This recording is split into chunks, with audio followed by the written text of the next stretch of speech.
Hey, Shalom, Shalom. Hold on, let me. That's right, that's right. I gotta figure out how to do all this again. Do.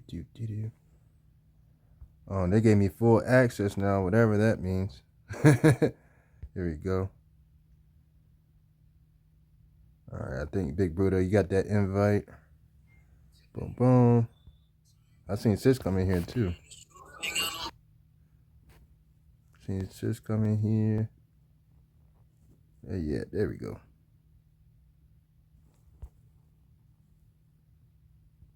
Yep. What's up, Sis? I'm gonna get Big Bruto to start some. There you go. There you go.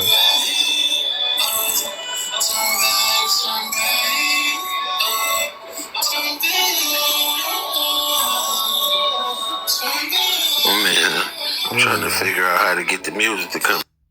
Yeah, it's coming. It's coming through. It was. Hold on, I think I hit something. Yeah, he going in and out. So, but yeah, Shalom, fam, Shalom. Praying all is well. I know it's been a hot minute since we done this, but y'all willing and grateful that He's allowed us to come back together and sit down and study some more. I got the chapters up there and everything like that. And if it gets choppy, just let me know. I'll hop off the. You can go ahead and play. You good? Yeah, I'll hop off and hop back on, whatever.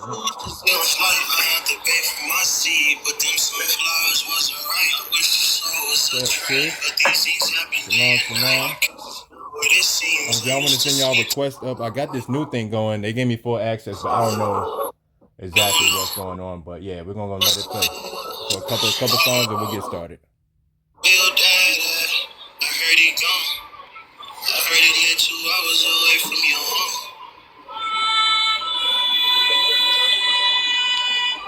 I'll show you. I'll show you that he here and he miss you daily. I'll show you that he here and he coming near. I'll show you that he hurt inside. I'll show you that he burning in his mind. I'll show you you can see the pain all in his eyes. When you're righteous and you're young and your demise. When you're trying to walk with God and live in lies. Ain't coming quickly to see you in demise.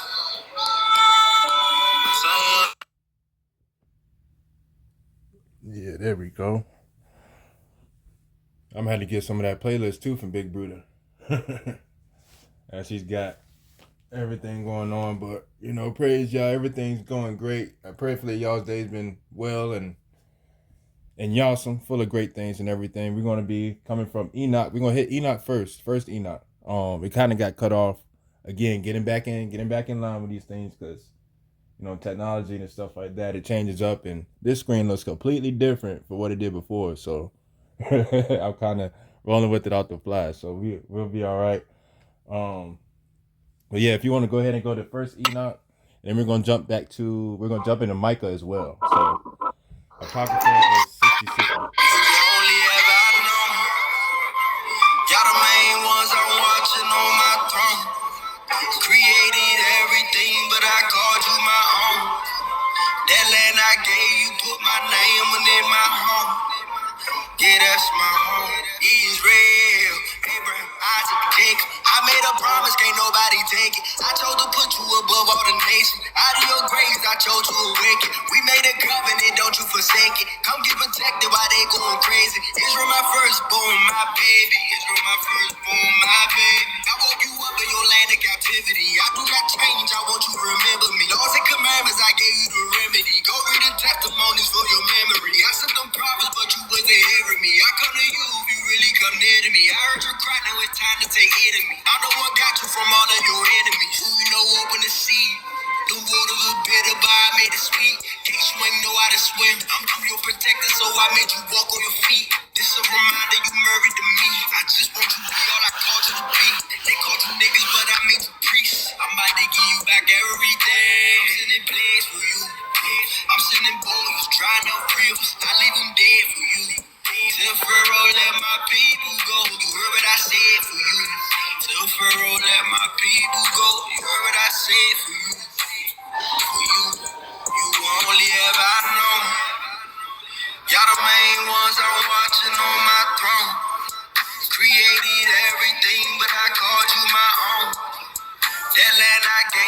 put my name on it, my home. Yeah, that's my home. Israel. I'm the reason you in captivity. We made a covenant, you ain't remember me. You broke the covenant, I sent your enemy. Get out my lane since you was inferior. I'm the reason they put you in chains. I'm the reason they switched up your name. I'm the reason why you in the hood. I'm the reason of all your pain. I'm sending floors, vibes, daily. Think I don't love you. Y'all my babies, gave my son. Must be crazy. Come out that system, come out of that lane. They got that military when I face.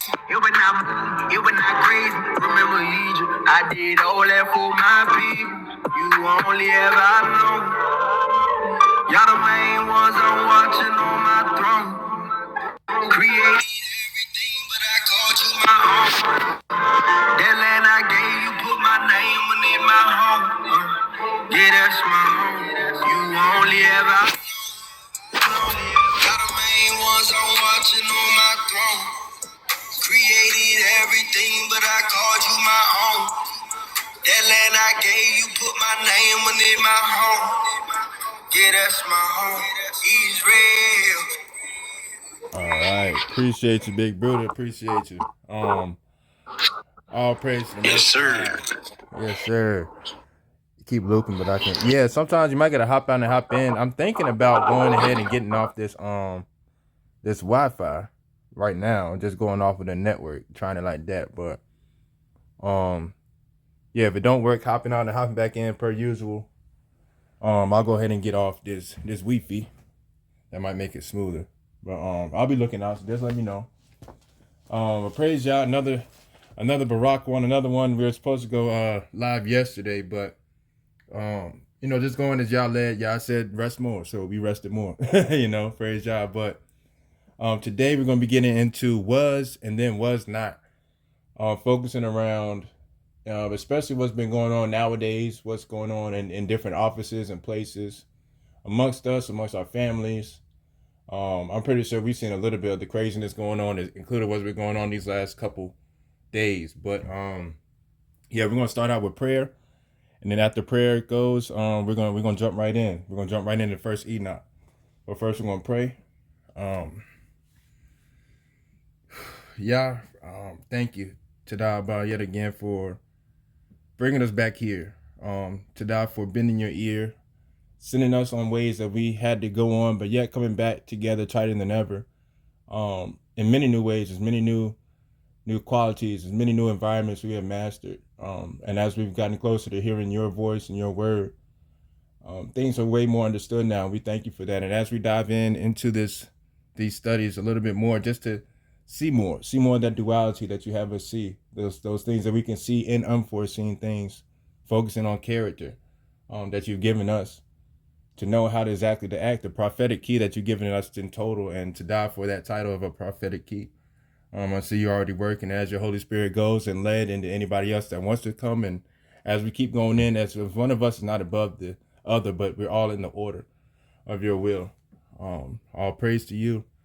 And may the words of my mouth and meditation of my heart be acceptable in your sight, at all times free from distraction and fleshly views. Is in your Sham, Asham Yahava, Asham Yahashphai, Asham Ravak HaKodash, Aman, and Aman. All right, fam. We ready to go back in now. So, and this will be recorded later on YouTube too as well. I'm screen recording it now, so be mindful.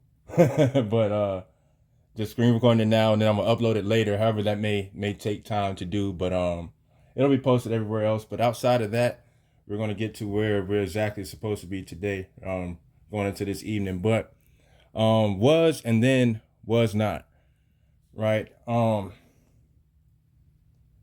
it kind of starts.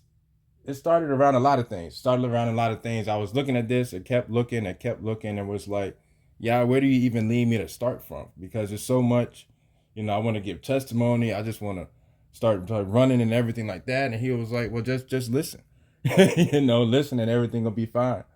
And it reminded me of the days of Enoch, in the days of Jared or Yarad, right? Because we have the descendants of Adam from Cain and Seth line, right?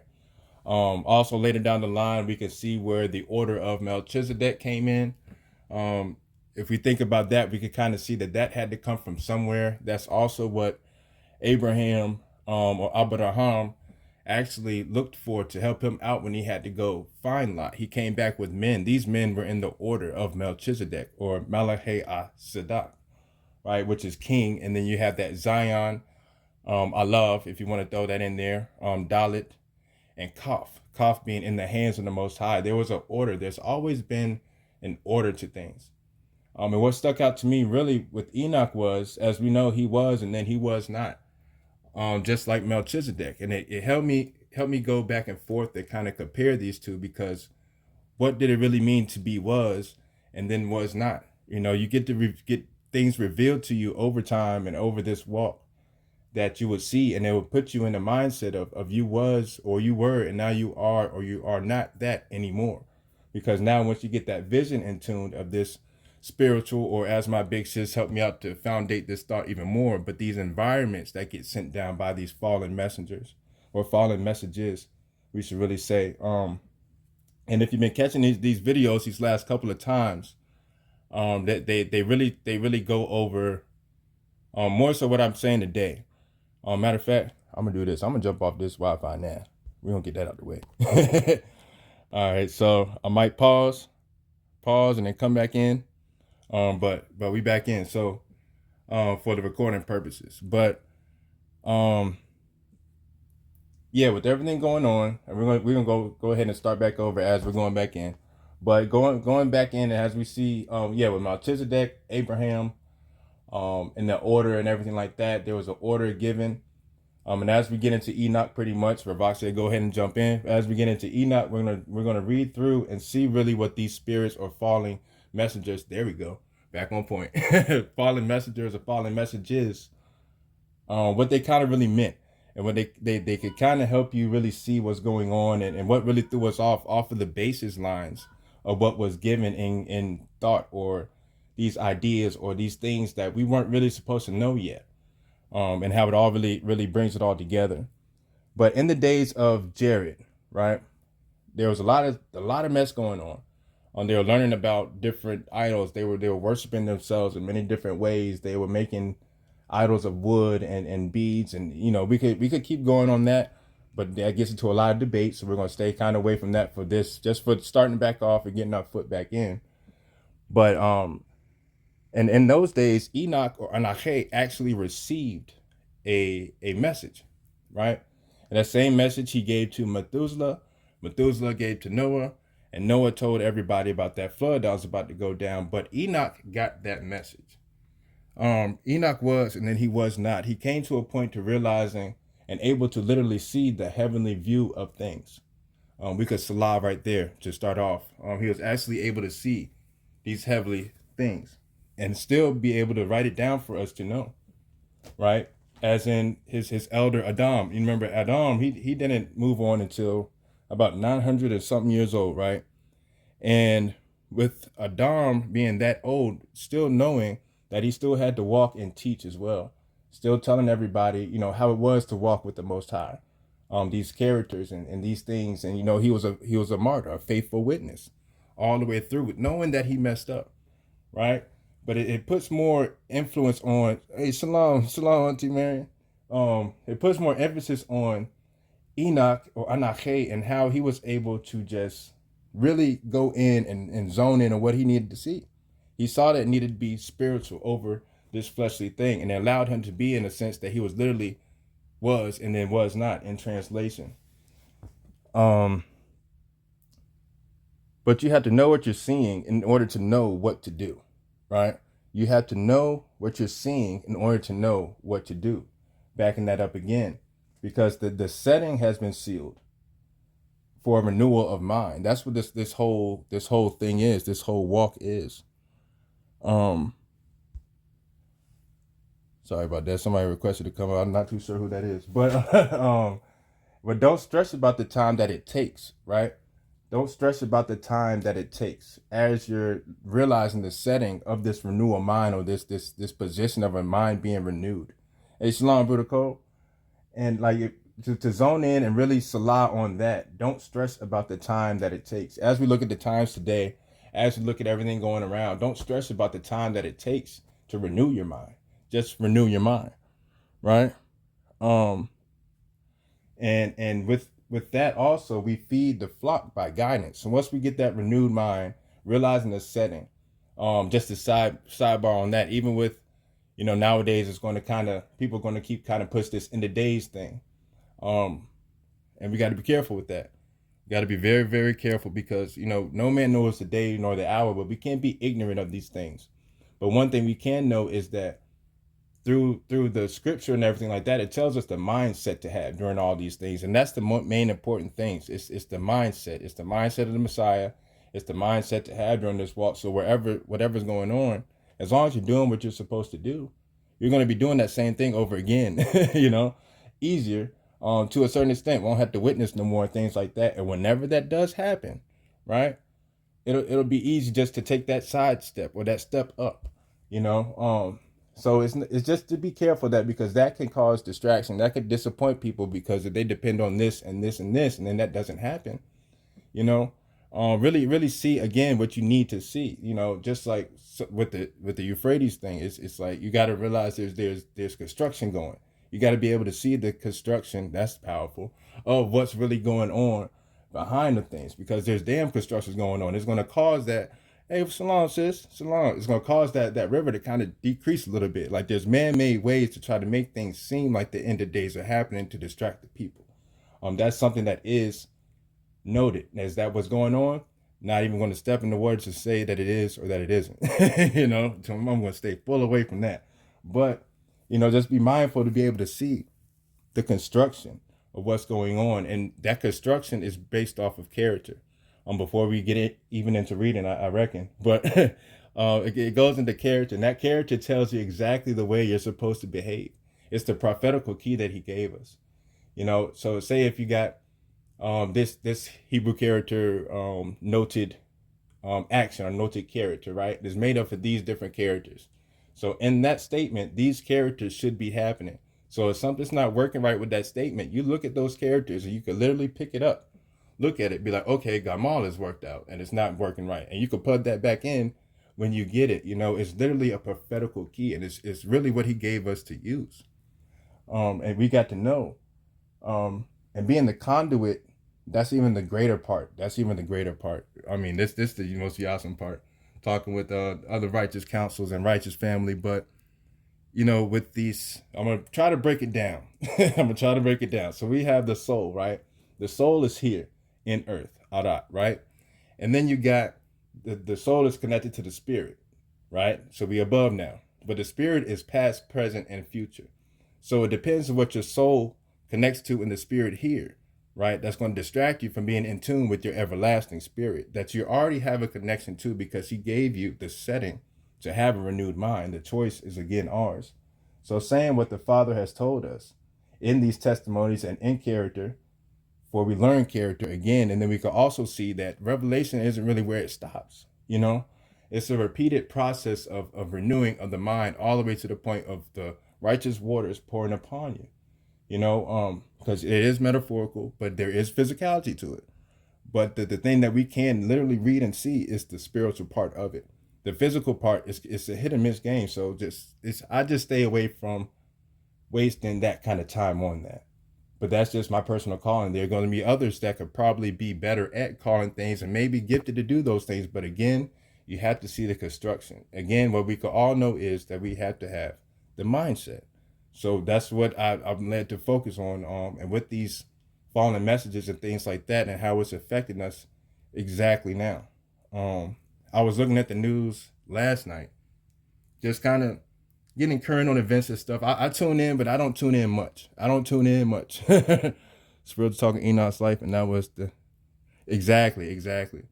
But hold on, that John said AI summary. Hold on, never mind, distraction. But watching the news last night and was noticing things and just trying to keep up on the events going on, and I'm just like, this stuff does repeat over and over and over again, right? Each man giving their measure. Amen, exactly. And as the spirit comes in, so don't deny, but just know how to read, again, knowing how to have that renewed mind. And watching those everything going on last night, I'm gonna watch my words that I use here. But watching everything that was going on, it really shows like how if you're not really looking, now you got to be careful with the news, but if you're not really looking at what's going on and you're just going with, I'm not going to pay attention to any politics, but I'm going to take what politics is happening and I'm going to apply it to the scroll. It doesn't really work like that. You kind of got to see what's going on and see like, okay, well, it does make sense why this move was made and this move was made. Again, knowing that it's a vision that's told, but again, being the one that studies to show themselves approved, but not panicking. Because as soon as we lose control to gain control, control obviously was never there in the first place. Like these things, it's repetitive, but these are things that you can apply in all situations. And noticing everything going on, exactly, chess moves, big facts, and noticing everything going on, and I'm like, what's the one thing that everybody's not doing? Like they say, if they tell you one thing over here of this, is normally the opposite thing that's happening, right? And with all this destruction and stuff going on with the volcanoes and things, we're going to talk about that. It just more so sends you, that's a great point, sis, help me out with this. It more so sends you into the place you need to be to get your mindset right. So with everything going on, right, we're supposed to be able to see things and then interpret that into our lives to be able to see the lesson that Yah is trying to give us. Again, if some of y'all caught the video the other day, you kind of get that notion. Like I could tell when somebody is about to cut me off in traffic. I can feel it and I can see it coming. It gets like that eventually, right? But again, it involves going back into scripture, even when we don't feel like it. Even when we don't feel like it, because to be able to see why things are happening, to see what construction is behind it, is very important. Yet again, we are to be kingdom-minded at all times. I'm on, big facts. Salah moment while I get some water. But the only thing that really makes us, another point that I was able to see, was led to see, was the only thing that really makes us fight physically is disobedience. If you think about the stories in the scrolls and how we're supposed to use these things for life, we never really had to fight physically unless we messed up. We never really had to do anything physically unless we messed up before. A lot of times it was just following what Yah had to say and following what he told us to do, being the conduits, and we were able to be successful every time. But, I'm looking around at everything else. Everybody that's fighting against their histories being shown or fighting against other things like that, it's only because they were disobedient before. They're fighting that image they tried to hold up, because these things must fall. These mountains must fall. 2 Corinthians 10:35. I'm gonna jot that down. For real. But and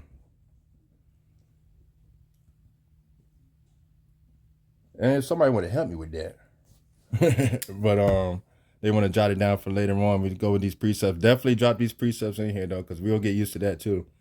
We have nothing to fear. They are going in as we come out of captivity. Exactly.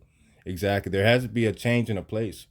As tides change, things move with the waters. They're literally shifted. And once things are pulled out, other things are pushed back in. As this earth, Arat, is supposed to be ours. So eventually there's going to be a changing in the system. And we got to be ready for that. When you're trucking, you must beware. Watch your mirrors. Exactly. Because things in the mirror are closer than they appear. But on the trucking, I'm a trucker as well. On the left mirror and the right mirror. The right mirror, it looks like these things are closer, but the other mirror is going to show exactly what that vision is going to be. So that way you have that duality. You got to be able to be strong in the things seen and unforeseen. Yet again, a lot of times I like to say, take it over to life.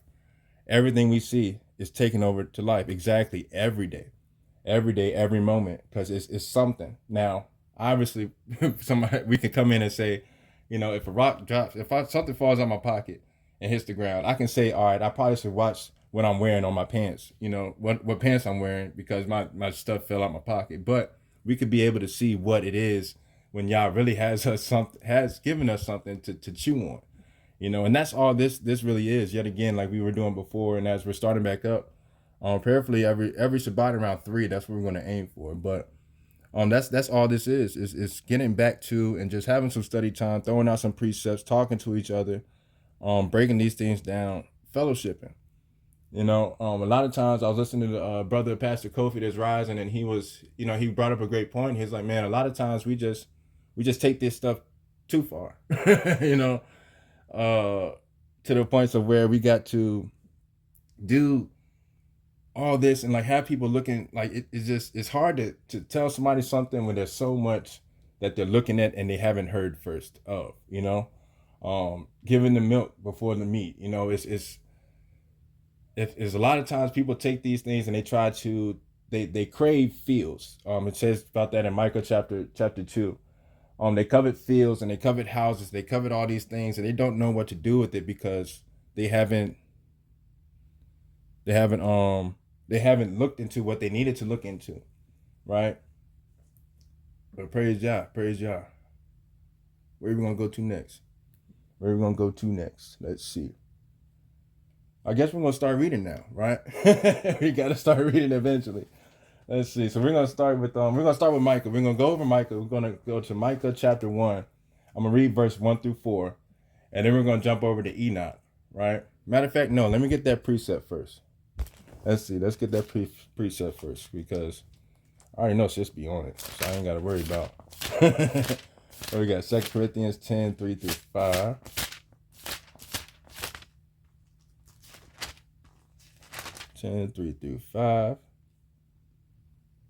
All right, and it says, "For though we walk in the flesh, we do not war after the flesh." Big con. We do not war after the flesh. I mean, we were just talking about that too. Disobedience makes you fight in the flesh, fights the physicality, fight the physical, that flesh, covering the spirit. Because if your soul is in line with the everlasting spirit, your flesh is going to fall right in line. Right? We'll keep going. Verse 4, "For the weapons of our warfare are not carnal," that part, "but mighty through Elohim to the pulling down of strongholds." And that's a spiritual battle. That's big spirit, big battle. That's it. That's what's going on around us all the time. And you know, don't forget to thank your Father, because as we're literally walking around and stuff like that, and as we see right now, because I'm looking out my window, I like to look out the window as you know when we do these things, but there's spirits and there's a battle going on around us. We're being protected. Even given this message, even sitting here right now, there's a lot going around. A lot could distract me. A lot could happen. Something could get too loud. A lot. But being able to see that our weapons are not carnal. They're spiritual. You know, we could keep going in on that. We can. We could take a big old Salah moment right there. Because a lot of times in the physical, I'm noticing now, really, there's no need for confrontation. No need really for confrontation unless you're confronting something, and it doesn't need to get that far. I can't really see 9 times out of 10 getting that far for me in life no more. And I'm grateful for that, because that did not used to be me. That part. We're going to read verse 5. "Casting down imaginations and every high thing that exalted itself against the knowledge of Elohim." All these high parts, all these high mountains and things like that, that make their own ways, that make their own Allahs, right? The first character, they have another head they try to listen to, right?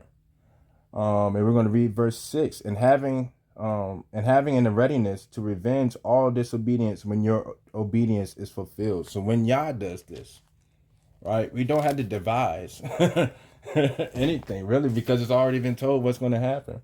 That's a little snippet for Shabbat this upcoming Saturday. That's what it kind of started with, not having to devise anything. And to Dasis for kind of walking us into that too. Now we're going to jump over to Micah chapter 1. Micah chapter 1, we're going to read verse 1 through, we'll go to 5. We'll go to verse 5, 1 through 5. All right, give y'all a couple moments to get there. Micah chapter 1, verses 1 through 5, and it's on the on this little image in the background as well. All right, and it says, "The word of Yahweh that came to Micah, the Morishite, in the days of Jotham, Ahaz, and Hezekiah, kings of Judah, which he saw concerning Samaria and Jerusalem," or Samaria and Yerushalayim, right? Again, if you've seen the videos as well, this might sound a little repetitive again, but breaking it down, we could go to, it says, "The word of Yahweh," or "the word of the Lord that came to Micah, the Morishite," right? And we could see in the beginning of that just a little bit of the preview of Hebrew character, right? So we could look at Morishite, right, and kind of see the Morad, right? And that's a teacher, that's a guide. it is written, right? It gives you exactly what it is, a little bit more, so that way you're able to see these things because they were given you were given it for a reason. Psalms 119, start from there, and kind of tap in with whoever. Like we're gonna, as we go through these things, as Yah allows it, we're gonna kind of break down character as well. Just didn't want to get into all, wasn't led to get into all that today. Didn't want to just, wasn't led to, gotta stop saying that. Wasn't led to just flood it all out, right? But again, going back, just seeing stuff like that, right? And it talks about in the days of Jotham, Ahaz, and Hezekiah. And these are three different leaders in these times. And each one of these leaders, you can kind of see the progression of going back and studies. You could see the progression of how these things happen over time. How Hezekiah was pretty decent. Jotham, he kind of he started out good, but then got corrupted. Ahaz didn't stand a chance, you know. So it's like you kind of see what goes on. If you look at those characters again, you can see as well what these things mean. You can read between that, and kind of see again with that duality and vision. Kind of see that the opposite way of their action versus as we get into Enoch 2, we'll see that versus the original intent of the name. So the name was originally righteous, but there was a wicked action. So same name, same purpose, but now for wickedness, right? So we could kind of see, and we could kind of see the concept, breaking this stuff down, really seeing that it's literally spiritual. To be was and then was not. That old mindset of just seeing outside to now seeing what you need to see. That was what we were led to kind of, start off. And as Yah leads, right? But it's very important nowadays not to get all conspiracy like, but it's just important. And it's when things match up, you can see that it's needed. Islam, Uncle Bruder Darius, you can see that it's needed, right? And we go to verse 2. Hear all ye people, right? Hearken, O Arad, hearken, O earth, and all that is therein, and let Yahweh Elohim be witness against you. Let this see exactly nothing new under the sun. We just got different ways of seeing it. That's it. And we see that when it talks about let Yahweh Elohim be witness, right? And again, side note, for those that may come in, use Jesus, God, etc. I'm just, as you see on this walk, as you get closer to Yah, you get to use his name more in authority, because we can know that the name is the authority, the knowing of him. Seeing things in vain is not seeing purpose. Everything has a purpose for righteousness and towards wickedness, or from wickedness towards righteousness, right? So we can see that the name, the authority really is the purpose, seeing purpose in everything. But as you learn these things and as you get closer, naturally, you're going to want to use the original Hebrew terminology, because it helps you get in the mindset of seeing things. Like when I read the scrolls now, it's kind of distracting sometimes, but my mind's always going to a Hebrew character, but it helps me see things deeper. So it's not like I don't recommend that. You know what I mean? So we're going to keep going though. We're going to read over verse 2 again. So let him be the witness. Let everything happen that you're seeing back on point. Let what you're seeing be a witness to your character and your mindset of how you're supposed to act. Again, reading and digesting. It's not that we got to take this and make some Picasso collage of it. We just got to see it and how it applies to our lives. Just like even now, many people probably hearing different things and how things apply to your life as we're reading. Hold on to that. Put it in your pocket for the road. Or if you feel led to, just hop up and, when we have time to hop up and just speak what you need to speak. Because a lot of times, especially with Big Sis, right?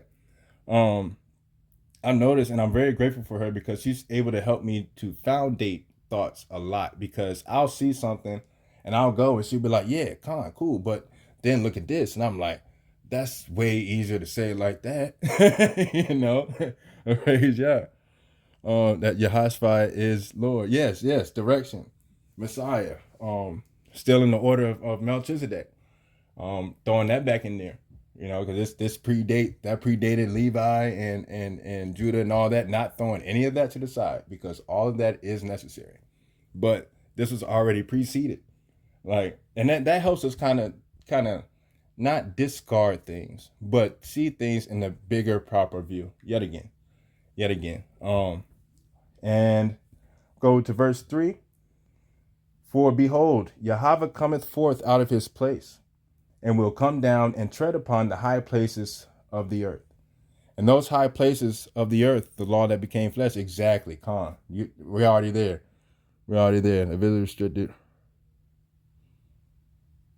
Hold on now. Hold on now.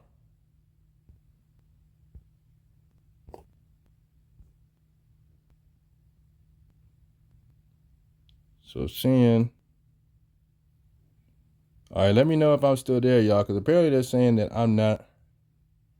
Yeah, I am. Okay. Yeah, they kept saying that I need to use my camera. I guess they want us to show our faces, so I'm gonna have to keep clicking that little icon, whatever. But all right, boom, distraction. So back to verse 3. We're gonna get this thought back right. For behold, Yahweh cometh forth out of his place. Hey, Shalom, Doc. Hey, Shalom, brother. What's going on, Doc? For behold, Yahweh cometh forth out of his place, and will come down and tread upon the high places of the earth. Boom. Back to thought. To Doc.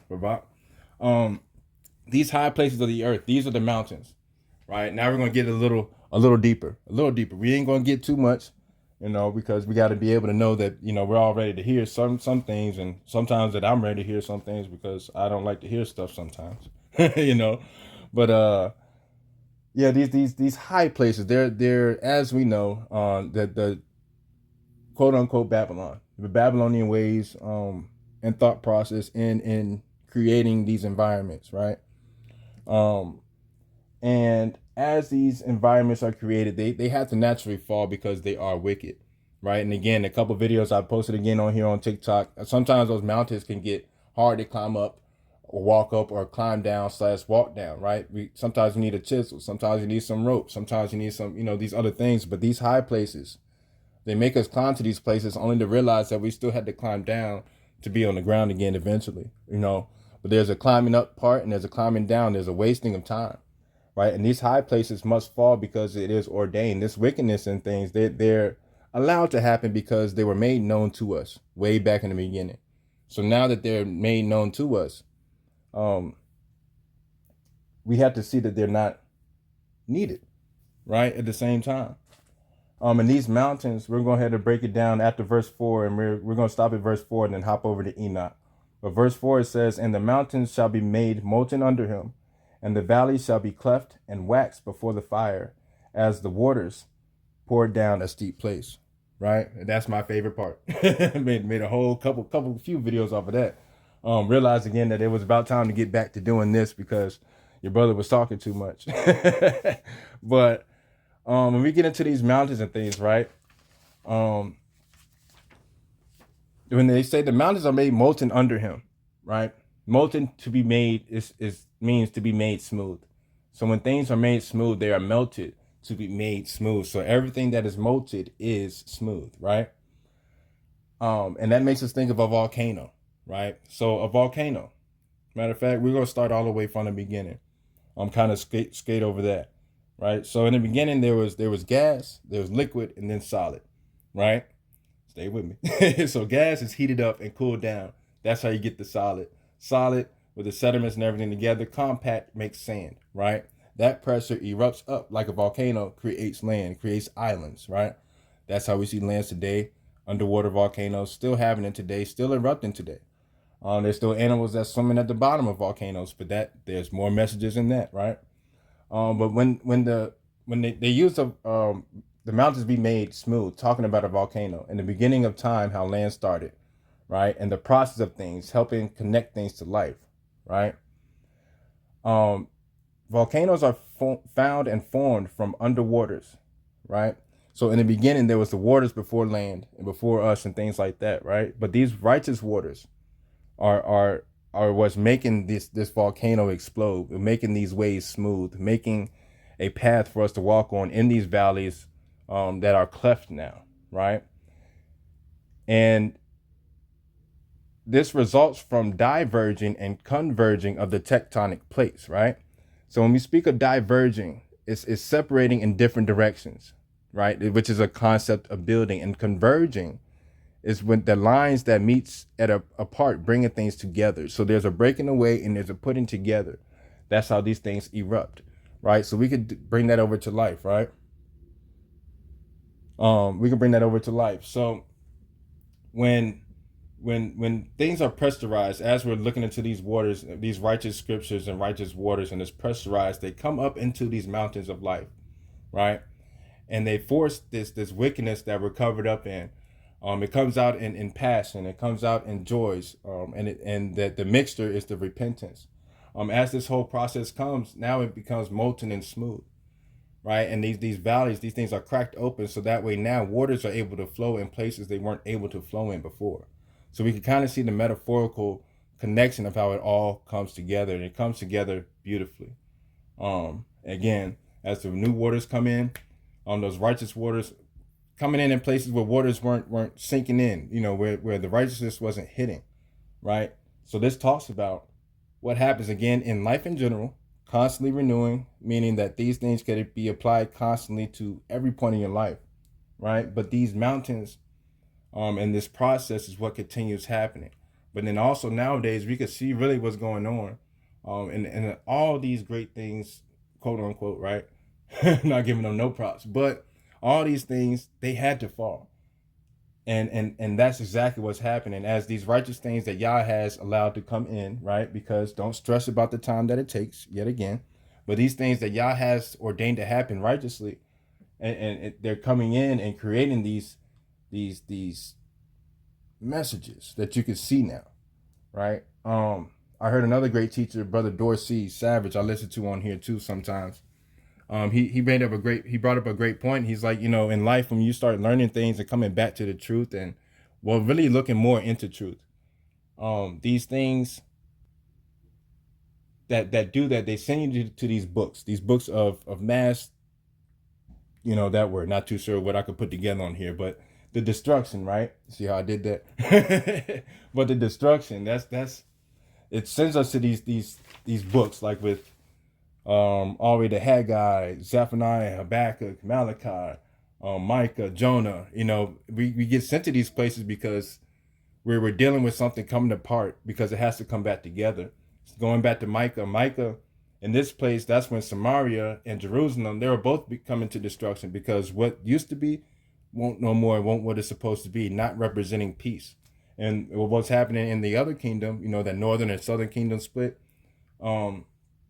they were looking and they didn't have nothing to look to, and that mixture, it caused destruction. So both things had to be torn apart.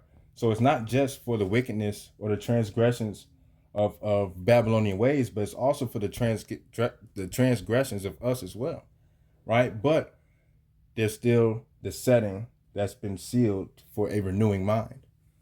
We're getting it back together. We're getting it back together, and that's the beautiful part. But as we're sent out to help people out, get back to this point, it's really important to know that this is a spiritual, environmental raining down thing. Let's see where we want to go. We're going to go to Enoch now. We're going to go over to Enoch. First Enoch, we're going to read chapter 6 through 10, and then we're going to jump over to chapter 91. We're just going to do some reading pretty much. I'm looking over my notes now, making sure I hit these points. But, it wasn't nothing too, like I say, nothing too crazy. Nothing to bark at nobody about.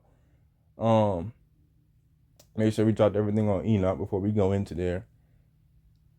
It looks like we did. So, yeah, setting up Enoch again. Enoch again in the lining.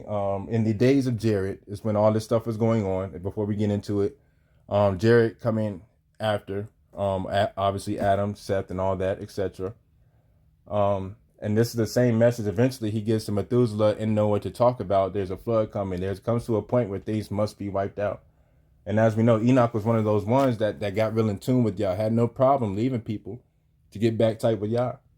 And eventually, you keep leaving people and getting back tight with Yah. Eventually, you're going to be gone for longer. You're not going to want to be back over there where you were before. Eventually, you'll be translated to see things in a different way and be able to see things of the heavens. And once you're seeing things, quote unquote, you're seeing things closer, right? You're seeing things in a more heavenly way. And that's what led me to Enoch.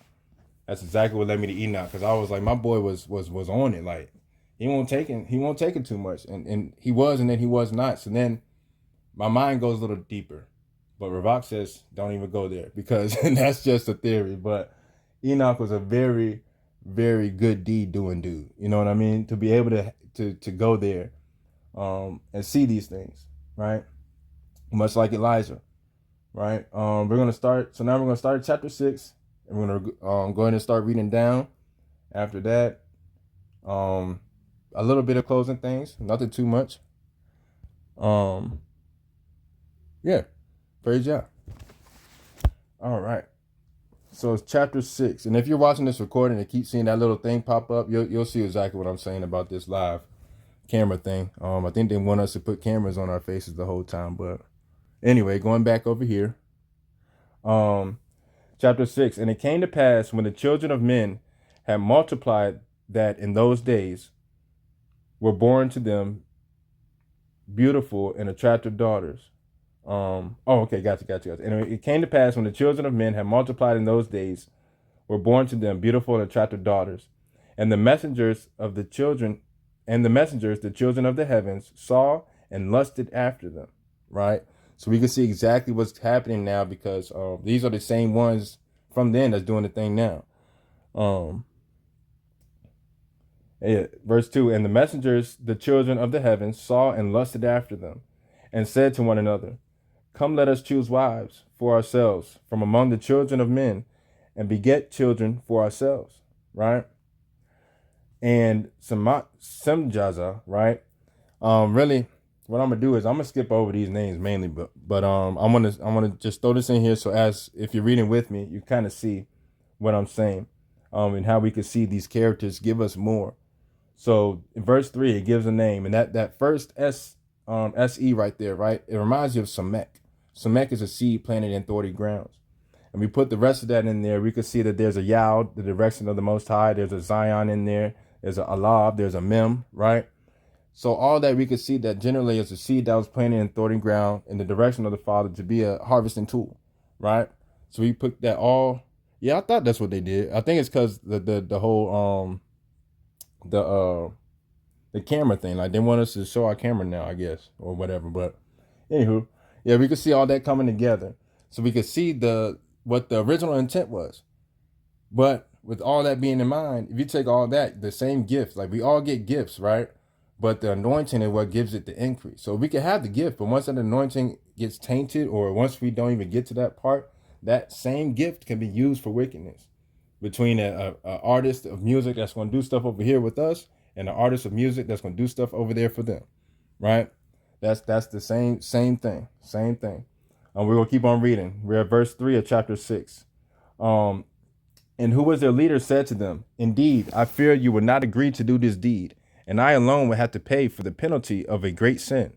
And they all answered him and said, let us all swear an oath and bind ourselves by mutual imprecations.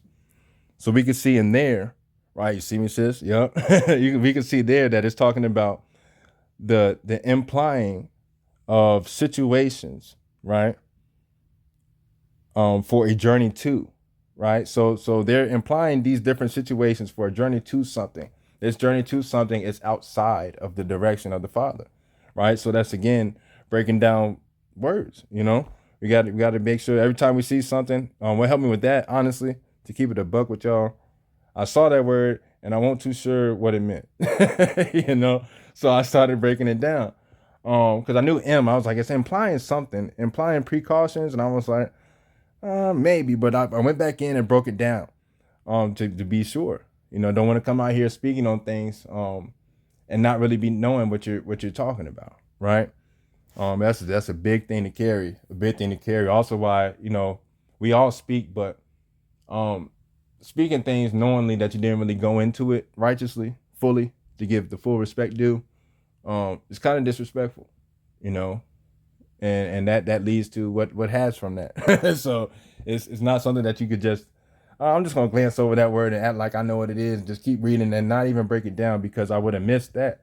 Altogether, what they were sent here to do was to imply different courses of situations to journey to another state of things. That was their whole intention.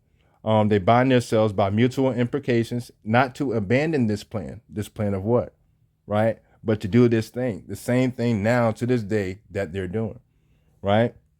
Then they all swore together, and this verse 5. Then they all swore together and bound themselves by mutual imprecations on it. So that's what they took the oath to do it. They said, we're going to do it. And they done it, right? They still doing it. Verse 6, and they were 200 in all who descended in the days of Jared. Remember? This is when the people were going like really, really off the wall. They started off a little bit, and you can read that in Jasher. They started off pretty decent. Wickedness started happening. They had to now till the land before the land water itself. Now they had to till the land. There was a drought where they didn't have any food to eat, right? You can also see that in Jasher. But their bodies being able to take certain things at that time, etc. They were able to survive longer. Naturally, we can figure that out. But back to verse 6, you see how that can take us over to another rabbit hole. And they were 200 in all who descended in the days of Jared on the summit of Mount Hermon. And they called it Mount Hermon because they had sworn and bound themselves by mutual imprecations on it. Right?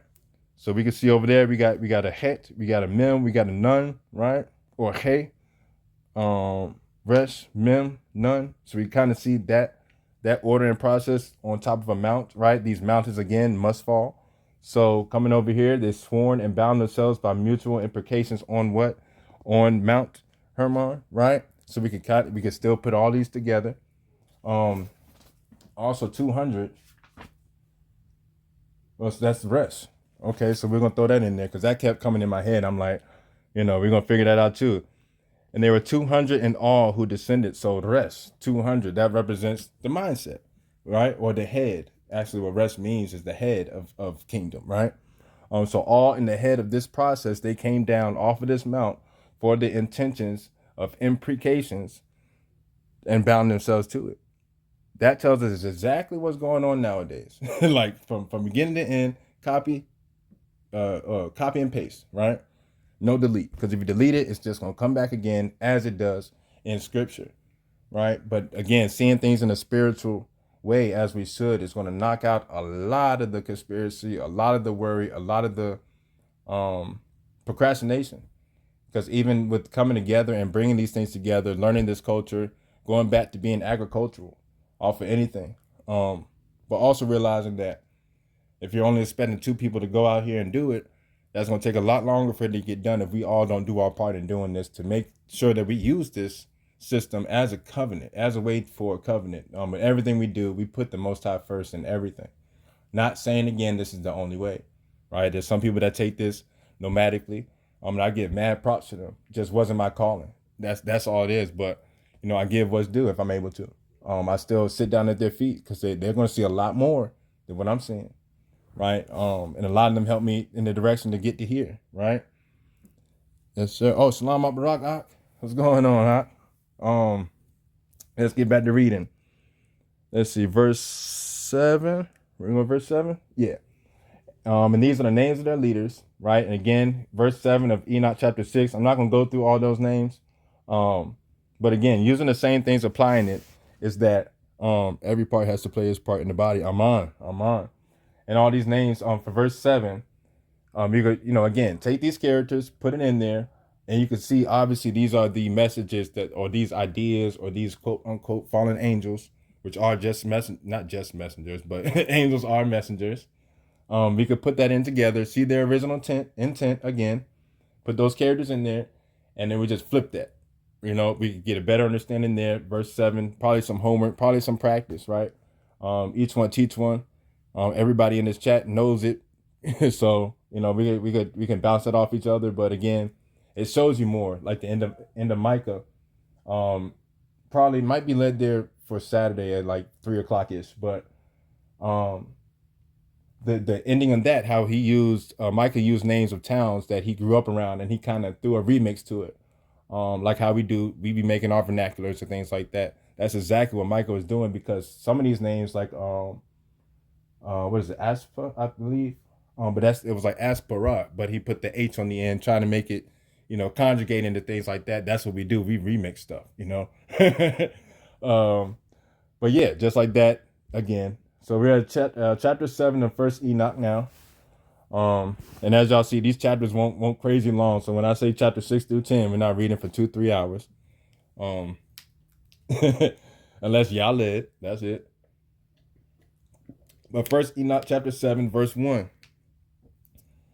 Still using everything we talked about before, applying it to now. Chapter 7, verse 1, and it says, "And all the others took to themselves together with them, and each chose one for himself. And they began to go to them and to with them, defile themselves with them, and they taught them charms and enchantments, and the cutting of roots, and made them acquainted with plants." So, I feel it. People's minds is turning already. So we can see the cutting of roots, right? Made them acquainted with plants.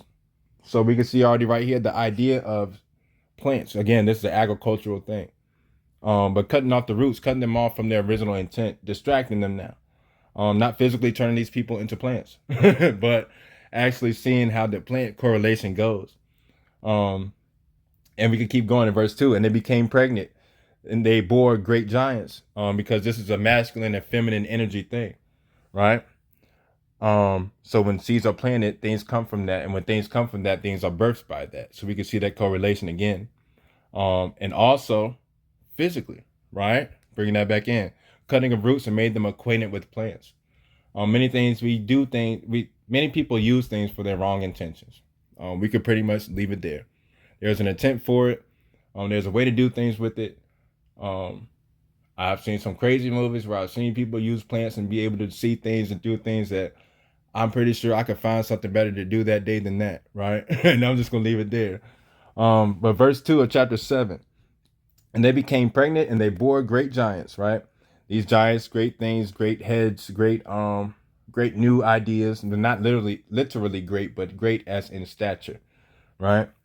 They became pregnant, and they bore great giants whose height was 3,000 ells, who consumed all the acquisitions of men, right? But also physically, right? Because we do know there were giants. Not crazy 12 foot, 15 foot, possibly. I'm gonna take that back. I don't know, but we could tell by Goliath that general height of what he was, things like that. But obviously they eat more, they do more, they require more, right? So we could take that to life. These giants and these systems and things like that, they're fine with themselves, right? There's enough money to go around 2 or 3 times. There's enough land over here for everybody to have at least an acre to themselves. But they need more. They're gluttonous. Gluttony, again, not a great thing, right? We're gonna keep reading. "Who consumed all the acquisitions of men." That includes everything that Yah had intended for them. That includes everything. You know how we can see things spiritual now? I mean, we can see that there's more to it. These intentions of these ideas to throw us off course. "And when men could no longer sustain them, the giants turned against them and devoured mankind." Right? There was no more fight. There was no more fight. Except there was my boy Enoch, right? But a lot of people, they fell to it. They got devoured by that, right? Verse 5, "And they began to sin against birds and beasts and reptiles and fish, and to devour one another's flesh and drink the blood. Then the earth laid accusation against the lawless ones," right? So we can see there, they went to turn now against the birds and the beasts and the reptiles. Everything was out of whack now. They talk about photosynthesis and things like that. The bees aren't doing what the bees usually do. Everything's out of whack. The same stuff then, same stuff today, as in the days of Noah, which is told by the days of Enoch, which happened in the days of Jared, which went back and started from the days of Adam. It all comes together again and again. We just have to see and look for which part. Okay, this really works here. So let me literally take these characters and make sure I put that across my heart, so I know whenever I go out here right now, I can keep this Barashayat in my head, right? I'm gonna remember those characters, and if I get to the point where I forget that it's the destruction I went through in my life that led me to the mark, I'm gonna have to go back and look at that destruction in my life that led me to the mark, right? I could go back to that character, like, okay, I know that there's the son that comes out the righteous family of the father, but it seems like in my mind I've forgotten what he done for me. You could put it all together. And they drank. Okay, so we talk about the blood. The blood is red, right? Some say blue, but the blood is red. And that represents passion. It flows. It gives substance. It maintains life, right? That goes all together. We could put that right back together, but also physically. Then the earth laid accusation against the lawless ones, because we do know everything is living, right? nature is probably one of the things that is still closest to the original intent of the Most High. Not saying these are the same trees from eons ago, but I could see where they get these conspiracy theories from. I could definitely see where they get it from. But we know that ain't right. But it's like we could tell that this dirt, when it rains and it hits the ground, that rain wasn't always there. The earth sustained itself until he opened the floodgates from above and below. And once it's open, once he speaks something that changed, he can't go back against it, for what he says is righteous and what he says is right. But he won't flood the earth again. But now the rain comes from above. So when it rains now, I think about that. And when it hits the ground and the dry ground turns to mud to be molded and be formed, right? When that water comes down, the same water from the heavens, the same heavens, that's the same water that comes down and hits the ground that makes this dust now able to be molded by the potter, right? And it's just such a righteous process, but it's a natural thing. This is the same rain that had everybody tripping and not believing it was rain, it makes stuff really placed now in its full glory. In its full glory. And then them still planting, and a lot of things we know how to plant came from back then, right? Obviously things happened, things got twisted. But that's all the name of the game is nowadays. Like we know, this might go over a couple people, but we can talk about that after if y'all want to see more what I'm talking about. But 10-5-6-5, the Yod He Vav He, right? Or Yavad or Yaud, whatever your what's the name is. Sorry, they got something else popping up. Yep, I knew it. They went from making me hit okay real quick to doing a puzzle.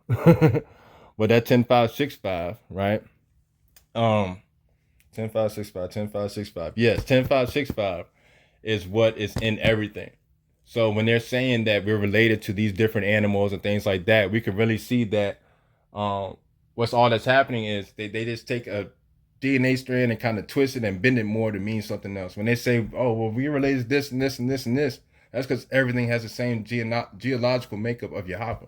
So what you're seeing is Yahweh and all these different things, right? So, but they could take that and add a little bit more fluff to it, because all they do is add more on top of law, what we already know, right? Everything else is a theory, but not to get too deep into that. But again, showing how all these things started, from man to the birds and the beasts, the things of the air, the things of the earth, and the things of the water. Each of these things represent the way environments move, right? Colossians 3, if ye be risen. Yes, exactly. I went there a couple times. Shalom, what's going on? But yeah, how it all that's the way things travel. So now it went from just the people to now the people and the animals, the birds and the bees, messing everything up, right? We're gonna go to chapter 8. Think we veered off enough. Chapter 8, verse 1. And another angel. We could see a Alav, we could see a Zion, we could see a Al, which is a direction of the Father, righteous direction of the Father. Was right, but now all that peacefulness and everything, this one taught men to make swords. You see how it has that duality of it, spiritual looking. People acting one way, they literally could act another way, the opposite of what they do. There are many choices, but there's only two ways. There's only two ways.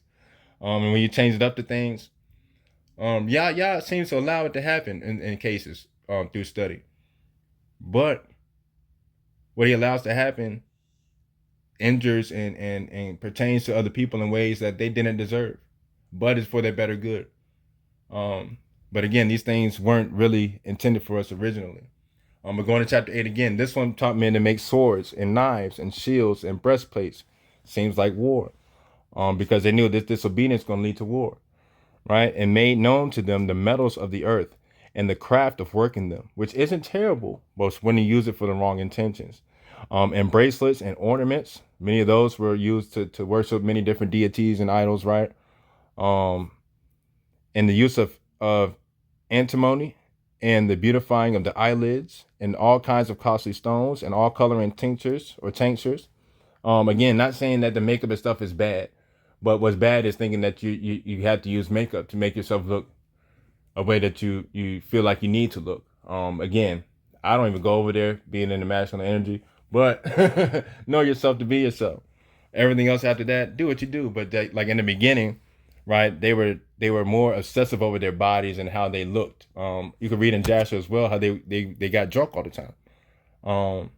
And they drunk certain things to make them certain ways, right? Yeah, and you got to read the rest for yourself because they're obviously on more and more controlling nowadays on here. But yeah, read Jasher, figure that out some more. Um, I invite you to verse 2. We're actually demanded to verse 2. And though there arose much godlessness, and they committed fornications, and they were led astray, and became corrupt in all their ways. Does that sound familiar? Right? And there's another one with the seed planting and thorny ground, taught enchantments and root cuttings again. Another one resolving of enchantments, right? So how to start it off and end it in their own controlling ways. Astrology, constellations for the wrong purposes, because things do mean things, right? Things do move by the winds. Things are there not for no purpose, or else you're seeing things in vain at that point. But all these things, we shouldn't take it and go that far to things like the zodiacs and stuff like that, even though they technically could hold weight in some form, but they're not to be worshipped. Things line up differently. The winds push things different way. It makes us different ways. But again, don't go too deep, to that stuff. A lot of things is, again, people just go too deep on. That's essentially what I guess these messengers did. They went too deep. Literally, they went to the depths of things that we didn't have to know. We didn't have to know any of this stuff. Right? That's powerful. I like that. Let's see. Constellations, knowledge of the clouds. We're at verse 2. No, verse 3. Yeah, verse 3. Constellations and the knowledge of the clouds, the signs of the earth, the signs of the sun. See, the course of the moon, because the moon does have its own course as the sun. And as men perished, they cried, and their cry went up to Shamayim. Their cry went up to heaven. All right. We'll start at chapter 9. And it says, and when Michael, Uriel, Raphael, and Gabriel looked down from heaven, looked down from Shamayim, and saw much bloodshed on the earth, and all lawlessness being worked on the earth. And they said to one another, the earth made without inhabitant cries the voice of their crying up to the gates of heaven. Right? We can see that happening yet again. You got people tripping. But this is because these spiritual things, these ideas, and these that they name right here, there's more fallen ideas, right? But these kind of start bases right here. Everything else from there kind of starts right here. There's more to it, obviously, not saying that's the end all be all, but generally it starts from these things, and they kind of branch off from that. They make many jewelries of many different things, but all knowing how to bend metal. You know what I'm saying? Hey, Shalom, bro. Koba, what's going on, bro? See, it's good what I'm saying. And holler at me if there's something don't agree. Don't just not you, sis, but just in general. That's a great thing when you're sitting there in people's lives and stuff like that. And if you have something, be orderly about it, obviously, but open yourself up for dialogue. Sometimes we use the wrong D word. We call it debate when it's just dialogue. Let's see, chapter 9, verse 2. And they said to one another, the earth made without inhabitant cries the voice of their crying up to the gates of Shamayim, up to the gates of heaven. Verse 3. And now to you, the holy ones of Shamayim, the ones that have the righteous word, the righteous task, the righteous meaning, the righteous way, right? They talk about us. We could put ourselves here. To a certain extent, right? To a certain extent. Be careful. You're not gonna blame me for that. And now, let's see. And now, you holy ones of Shamayim, the holy ones of heaven, the souls of men, make their suit, saying, bring our case before the Most High. And they said to the Lord of ages, Lord of lords, Alachem of Alachems, Malachés of Malachés, Alachem of the ages. The throne of your glory stands to all the generations of the ages. And your name is holy. Your name is whole. Your name is what it is. The I am that I am is everything is everything is. It's because of Yah. And glorious and blessed to all the ages. You have made all things and have power over all things, right, Khan? And all things are naked and open in your sight, Khan. And you see all things, and nothing can hide itself from you, Khan. You can see what that wicked one has done, and has taught all unrighteousness on the earth, and revealed the perpetual secrets which were preserved in Shamayim. These secrets were never supposed to come down here, right? Which men were striving to learn. Not at first, but you give them an option, it happens. Not saying I'm perfect. I mean, we all know sin because we were given an opportunity to. And one of us is not above the other. He who is without sin cast the first stone, etc. And the other wicked one, who you have given authority to bear rule over his associates. And they have gone to the daughters of men on the earth, and have slept with the women, and have defiled themselves, and revealed to them all kinds of sins. And the women have borne giants, and the whole earth has thereby been filled with blood and unrighteousness, right? Requiring a new sacrifice, But again, keeping everything in mind that we've been talking about the whole time, right? We keep that same thought process, was and then was not, right? That old thinking going away. We learned about this new stuff, right? I'm on, bro. It was fast. It was good. Verse 10, and now behold, the souls of those who have died and are crying and making their suit to the gates of heaven. Still happening now. And their lamentations have ascended, and they cannot cease because of the lawless deeds which are worked on the earth. We were shown these things. Prayerfully, y'all seeing what I'm seeing. Like this Enoch seems like I'm looking outside and I'm looking at Enoch, in the other books, all the way to Revelation.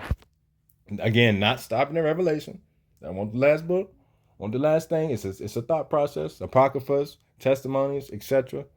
Let's see, verse 11. And you know all things before they come to pass, and you see these things, and you permit them, and you do not say to us what we are to do with them in regards to these. Another thing I'll be scared of is questioning Yah, but they just trying to figure out what they got to do. So I'll give them that. Chapter 10. We're gonna read chapter 10, 11 and 12, and then we're gonna jump to 81. I believe that was 91, and then we're gonna kind of close it up, right? And praise y'all. This has been great. Got that first one off. Because this thing, I'm telling you, I was over here like, I was thinking about what to say so much. I by the time this started, I was just like blank. I was like, well, I definitely don't know where to start now. I guess I just got to start talking. Praise Yah. Praise Yah for sure. Brought us back, pops. Chapter 10. Verse 1. The Most High uttered, the Holy and Great One spoke, and sent Uriel to the son of Lamech, or Lamech, and said to him, right? I think our minds all went there. The son of Lamech, right? It said unto him, go to Noah and tell him my name, right? Hide yourself and reveal to him the end that is approaching, that the whole earth will be destroyed. Again, it has to be. These things must come to be. As these things are taken out by floods of righteousness, for those floods of wickedness. I kind of give them a little bit when they say everything in action needs the opposite and or equal reaction to have motion. I give them a little bit on that, but that was already in law. That was already in the scroll. So I guess I can't. Let's see, verse.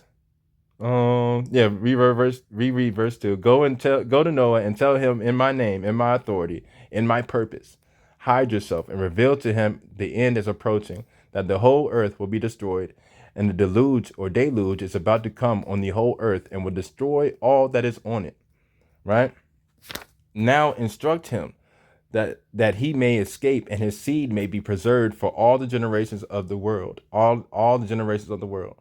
So for every generation, seeing these things that are repeated because these things have now been released. Noah knows that this seed has to be planted. That's our job. So basically, again, if we ain't all get that, I know we got it. But this is our job. We got to plant these seeds. We are to establish kingdom. We are to establish ourselves again. For everybody else again, because we pretty much been established, right? But that's what's going on now. Either way, that's what we have to do through all of this nonsense. We have to still establish kingdom. It's agricultural. We plant seeds, we plant kingdom, and let Yah be the increase. That's it. Sometimes that seed falls in the thorny grounds, but that's only because we gave that seed off, and that's from them. That's between them and Yah. And if they mess up, they messed up. We all have too, you know. Invite them back in willingly in due time when led to, you know. Don't just be letting anybody in and out of your life, but be smart about it. See the spirit. See if they're of the culture. That helps out a lot. It helps out a lot. Be accountable to your brethren. For those ones that you could kind of talk tougher to, talk tougher to them. But, you know, don't put it on all your brothers, because sometimes, you know, not all your brothers trying to hear that. They lose a severe flood. Thank you, brother. Thank you, brother. I was thinking about going back on that too. See, Rabak already be example. Rabak be moving. Because I was talking, I was like, in my head, I'm like, yep, I just skipped over that word. I'm pretty sure it means flood, but now I got to make time to hear Rabak tell me when to go over here and try to look this up on the sneak. Not even, but to die, brother. They lose a severe flood. For a severe change, getting us back to the word. And verse 3, and instruct him that he may escape and his seed may be preserved for all the generations of the world. And again, Yahweh said to Raphael, bind him hand and foot and cast him into the darkness and make an opening in the desert, right? An opening in the dry place. These valleys will be made cleft. Mountains become molten smooth. Deserts now have water, right? Make an opening in the desert, which is in Dudael, and cast him therein. Let's see, we got a Dalit, another Dalit, righteous direction of the Father. So a couple of doors in the righteousness of the Father we got going on there. Verse 5, and place rough and jagged rocks over him. Those are mountains, right? And cover him with darkness. And let him abide there forever. And cover his face that he may not see light. It sounds like a volcano, right? Sounds, not to say that that's where that place is, but you know how all these things come together, right? And on the day of great judgment, he will be cast into the fire. Verse 7, and heal the earth which the messengers have corrupted, and proclaim the healing of the earth, that they may heal the plague, and that all the children of men may not perish through all the secret things that the watchers have disclosed and have taught their sons to this day, right? That's our job, to heal the earth with the messengers that the messengers have corrupted, and proclaim the healing of the earth in the righteous ways, that they may heal the plague of what they did, and all the children of men may not perish through all the secret things that the watchers have disclosed, right? Made aware in their mind, right? Now you're able to know these mentally, right? They may not perish through all the secret things that the watchers have disclosed and have now taught their sons. Verse 8, and the whole earth has been corrupted through the works that were taught by him. To him ascribe all sin, right? Not a specific, but a specific way, right? That's all sin. And to Gabriel, Yahweh said, proceed against the bastards that have lost their father. They look for another head now, another way for living, you know, that the Allah representing ox as well. And the reprobates, and against the children of fornication, and destroy the children of the watchers from among men. Send them against one another, that they may destroy each other in battle. For they will not have length of days, and no request that they make of you will be granted to their fathers on their behalf. For they hope to live a continuous life, and that each one of them will live 500 years. Okay. And Yahweh said to Michael, go bind him and his associates who have united themselves with women, so as to have defiled themselves with them in all their uncleanness. And when their sons have slain one another, and they have seen the destruction of their beloved ones, bind them fast for 70 generations in the valleys of the earth. Yea, though I walk through the valley. So apparently they're supposed to be there, right? Catching this stuff, right? And that's where he sent them to be. But in these valleys that we made cleft, and new waters will run through, right? Getting that mindset back. Until the day of judgment and in their consuming, right? Until the judgment that is forever and ever consummated. In those days, they will be led off to the abyss of fire, an endless pit of refining fire. Endless, because they chose their way, and apparently they can't go back. So they're going to be continually getting refined, right? And to the torment or the mindset in the prison in which they will be confined forever. And whoever will be condemned and destroyed will from Hit that little thing again. Will from then on be bound together with them to the end of all generations, right? So apparently this is supposed to keep going for every generation. So in every generation, this stuff still applies, right? It's right here. This prophetic key is right here. But, we're not told to read the book of Enoch. We're told to stay away from Enoch. Salah. Verse 15, and destroy all the spirits of the reprobate and the children of the watchers, because they have wronged mankind. Sure have. Destroy all wrong from the face of the earth, and let every evil work come to an end. All praises. And let the plant of righteousness and truth appear, and it will prove a blessing. Sure will. The works of righteousness and truth will be planted in truth and joy forevermore. That joy, that yellow mixed with that red, that passion. Looks like lava, right? 2 doors, front and back door. These thieves and robbers enter except by... Come on now. Come on now. They don't come in through the gate. They don't know the separate voice. They know it, but they ran away from it. When they got put into the swine, they was like, nah, this the time right now? I thought I still had time to do. He's like, nah, but you got to get from around here. And that's exactly what they did. On front and back door, 2 doors to see who else caught that. See how you got to see these things. There's 2 doors, many different ways, 2 options. You can see these things in many different ways. There you go. Brutal Code caught it. Brutal Code caught it. Let's keep going. The works of righteousness and truth be planted in truth and joy forevermore. Con. Verse 17 of chapter 10. And then all the righteous will escape and will live until they beget thousands of children. Right? When everything gets reset here. But until then, even then, in the meantime, you will escape that mindset and will live until they beget thousands of children, thousands of ones coming out that righteous family now, that Ba'ite, right? From the Father. Allah, Tav, Allah, right? They will complete all the days of their youth and their old age in peace, from the learning from the youth to becoming elderly and elders in not just in time, but in mindset. Not just fleshly way, but in mindset. Verse 18. Slakia. Verse 18, and the whole earth will be tilled in righteousness. Come on now. And will all be planted with trees and full of blessing. Agricultural. Planting trees. What was it? It goes around everybody. Everybody's been under a tree at some point. Elijah. David talked about it in Psalms all the time. Oak tree, olive tree, that's the old one. That's what I was trying to reach for. The olive tree. Planted with trees. It's on the picture too. And planted with trees and full of blessing. Verse 19. And all desirable trees will be planted on it. Boom, bam. All right. And they will plant vines on it. Right. We know about the vines and the vineyards and how they connect and things like that. And the vine which they plant thereon will yield wine in abundance. Right. We kind of get there. I think we got that part, what wine represents in abundance.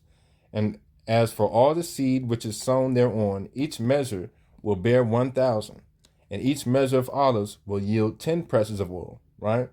So we could go look it up, the representation of 1,000, 10 being the 10th character, the Yawud of the Most High. 1,000, you can there's many different ways to get to 1,000, honestly, keep it a buck. Once it goes past 400, you can multiply things, but then sometimes, you'll be able to tell. You'll be able to tell if you're doing too much, right? Because sometimes we can be like, oh, we got this, and we go in and it's like, well, this don't fit here. Yeah, it don't go there. That's all. Or maybe it does. Teach me something. Definitely don't know it all, but the 1,000 and the 10, the Yahweh of the Most High. As I find that verse again, verse 20. And you will cleanse the earth from all oppression. Amen. And from all unrighteousness, and from all sin, and from all godlessness, and destroy all the uncleanness or uncleanness that is worked on the earth from off the earth. That is our goal. That is our job. That is our work, to get all that off. And to wipe the dust off our feet after we're done with the day. So that way when we go home and go to sleep, we don't go to sleep angry. We don't go to sleep on our wrath. Amen. Because sometimes it will get you. It will get you out here on these streets with this walk. They'll get you. But keep love. Keep love, keep love, keep love. Um, there's nobody I really I can keep a falling out with. I forgive everybody, and you got to love everybody. There's comes extents, but as long as there's a common ground of culture, there's a way for things to be understood. There's room for repentance. There's room for change. Um, I'm grateful for the ones that allowed me to change, right? Because half the time, as we all know, people be mad at an old person that you're not even anymore, right? They'll be mad at something that you done got over, right? Again, another message of these fallen ideas, to get us not to look, to have another head, another resh, another alive that makes us look in another way and look on the flesh. Really, once you get past something, that's the old man.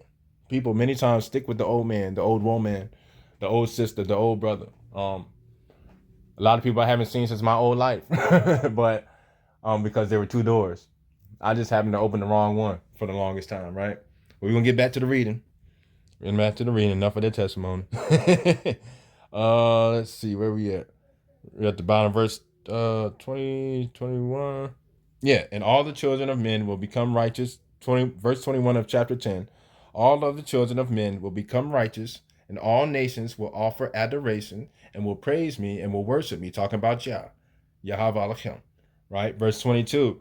And the earth will be cleansed from all defilement, right? And from all sin. And from all, turn the page, punishment, and from all torment, and I will never again send them on it from generation to generation and forever. Right? There comes a point.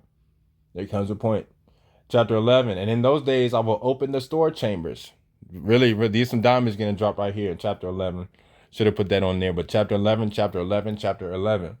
And in those days I will open the store chambers of blessings which are in the heavens, so as to send them down on earth over the work and labor of the children of men. And truth and peace will be associated together throughout all the days of the world and throughout all the generations of men. All the days of the world, of the system, right? Once it comes back together, right? This is that chapter 11. That's what happens. That conduit we were talking about before. I'm on. Shalom, sis. What's going on? So like how we were talking about conduits before, chapter 11, and in those days I will open the store chambers of blessing. Was, and then was not, right? That's a Salah. Come on now. And those chambers of blessings which are in the heavens, to send them down on the earth, the conduit. Send them down now that we have that proper way of thinking. Over the work and labor of the children of men. So this is going above everything you thought you were supposed to be doing. Right? That ain't it. We got planting and harvesting to do if necessary. And letting Yah be the increase, right? And the truth and peace. And truth and peace. Seems like those two things are very important. That's what's sticking out right now. Truth and peace, right? Truth brings peace. Peace takes you to truth. First seeking wisdom. It all comes together, right? But peace and truth. Looks like those are the two things in the arsenal, side by side, that we're gonna need to carry with each other, right? We'll be associated together, so they're together now in one form, one way that shall prosper, right? Together throughout all the days of the world, of the system. Shamayam, at shamayam. Heaven to earth, as in earth as it is in heaven, right? And throughout all the generations of men. And we're going to actually go to chapter 12. I like the way that started. Praise Yah. Before these things, Enoch was hidden. Was and then was not. Praise Yah. And no, all right, let me calm down. Before these things, Enoch was hidden, and no one of the children of men knew where he was hidden. Didn't know where he was getting this thinking from. Sounded oblong, right? They ain't want to hear it. And when he started telling Methuselah and to tell Noah what was going on, they weren't trying to hear what Enoch was basically saying, right? Before these things, Enoch was hidden, and none of the children of men knew where he was hidden, right? And where he dwelt. Where'd you go? And what had become of him? Was and then was not. Because I don't know who this person is anymore, right? I don't know what that old thinking you got going on is anymore, right? In verse 2, and his activities had to do with the watchers, and his days were with the holy ones, right? And I, Enoch, was blessing the Lord of majesty, the dawn of majesty, and the King of ages, and the watchers called me. Enoch the scribe. Come on now. What's up, Minister Raj? Salam, Minister Raj. Salam. Oh, yeah, I already said what's up, sis. That stillness with Yah. Exactly. still standing still in Yah, right?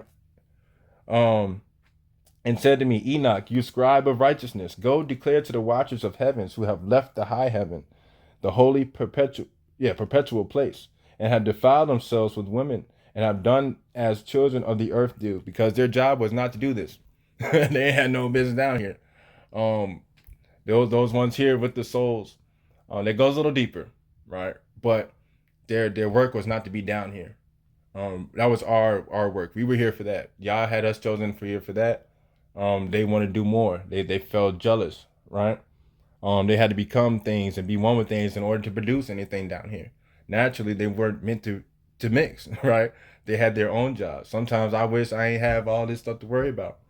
But Yah ordained it to be, Sometimes I wish I could just be finally a Holy Spirit of the Holy Spirits. I am, right? In my many moments. Praise Yah. I'm gonna give credit where credit's due, but sometimes it's not like that, right?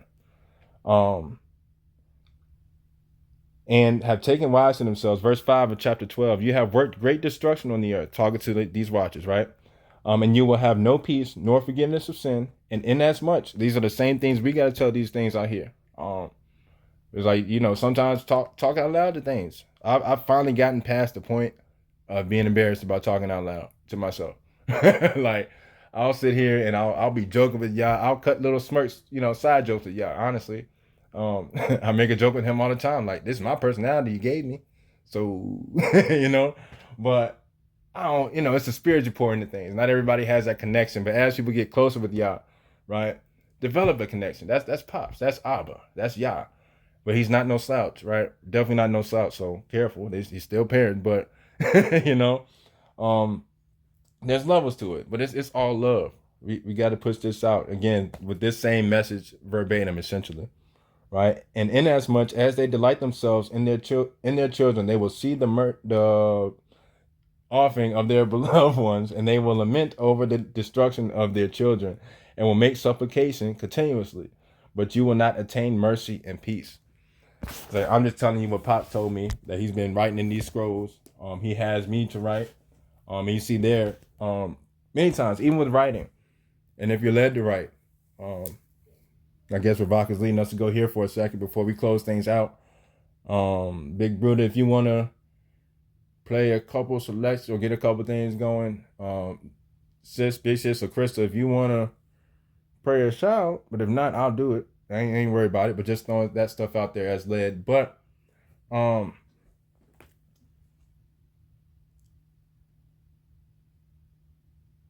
that thought went away. So, oh man, where are you going somewhere with that? Oh, Enoch, writing. That's right. Writing, right? Side note, if we're writing, right? Shalom, bro. Koba, what's going on, brother? When we're writing and things like that, realize, it says that Enoch was a got you, bro. Got you, Big Bruder. Enoch was a scribe of the, oh yeah, 91, chapter 91 as well. Yep, included for sure. Appreciate you, sis. But yeah, Enoch was a scribe of righteousness, writing down things that he heard from Yah in his own way. So helping us understand everything, right? With these other books, the ones that they said here, Genesis to Revelation is a great way to start. So here's your starter kit, right? But there's more outside of that people wrote in their times, right? In times that many probably thought it was silent. There was somebody writing something somewhere. So write these notes, basically. If you feel led to give them out, But writing is definitely a way of speaking. And when we stop speaking, we stop understanding, right? And if we don't understand, that's because we don't talk about it. We don't bring up a question. We don't voice anything about it, But yeah, we're going to jump to chapter 91. We're going to see this trumpet sound off again for Enoch telling Methuselah, again, what I was talking about earlier. But we're going to back it up with scripture, right? so people know I don't just be talking. First Enoch, chapter 91. Again, a trumpet that's been sounded. And then I got a little bit of reading that Teflon sent me. You know, he sends us some great scriptures on the daily on when he's led to. And I'm gonna close the one that he sent as well. He be posting in Discord and stuff like that as well. Great brother. He was supposed to, he's over there doing his thing he got to do, but with us in spirit. So Salam, bro, Salaam, bro, when you listen to this back. But yeah, great brother in Yah. Definitely get in tune with him. He's got some knowledge on him for sure. But chapter 91 of First Enoch. Everybody ready? So I got a couple notes up here that I jotted down, and it says to the firstborn. That's depending on how you set up family structure wise.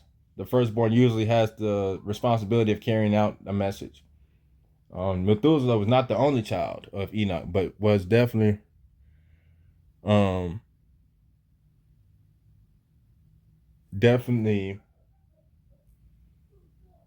towards the firstborn to carry out, right? But we're going to read chapter 91 and started now. And it says, and now my son Methuselah, call all your brothers to me and gather together all the sons of your mother to me, for the word calls me and the spirit is poured out of me, right? And that I may show you everything that will befall you forever. So apparently he's telling you what's going to happen forever. And thereon Methuselah went and summoned to himself all his brothers and assembled his relatives. And he spoke to all the children of righteousness and said, hear, you sons of Enoch, all the words of your father, right? Because also in culture, you could see each other as family, as sons, daughters of the same, brothers and sisters of the same, right? To a certain extent. Oh, that's Brother Man Truck. I didn't know that. My bad, bro. Shalom, brother. Listen, verse 3. And he spoke to all the children of righteousness and said, hear, you sons of Enoch, all the words of your father, and listen to the voice of my mouth. For I exhort you and say to you, beloved, love uprightness, right? With a double heart out of both doors. Beat that, caught that. I know sis over there jumping like, yeah, she caught that. I feel it. And do not associate with those of a double heart, right? Don't associate with those of a... No, I know that probably threw us some flash, but let's go back and read that slowly, right? We got to do that sometimes. And do not draw near to uprightness with a double heart, right? But in two ways, and in those two options, choose the right way. But don't go up there with a double heart, even giving yourself the opportunity of a second option, right? Essentially where I was getting with that. We keep going. Do hear you sons of Enoch, all the words of your father, and listen to the voice of my mouth, for I exhort you and say to you, beloved, love uprightness and walk therein. No, I skipped something. Hold on.